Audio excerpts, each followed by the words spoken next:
This is my pigsty. Most people call it a garage, but I didn't want a, it's actually a patio. I just didn't want a door here. I wanted a garage door.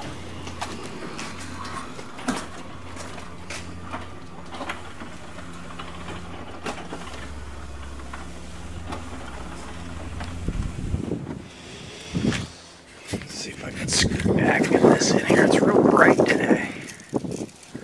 So that is Mike from All Pros garage door. Now, let me show you, if I could set this up here, my keypad.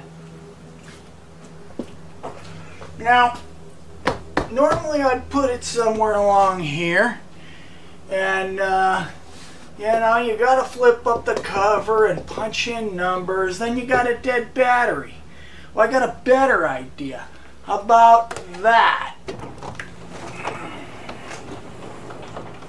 Door goes up, stop, door goes down, nobody knows the difference.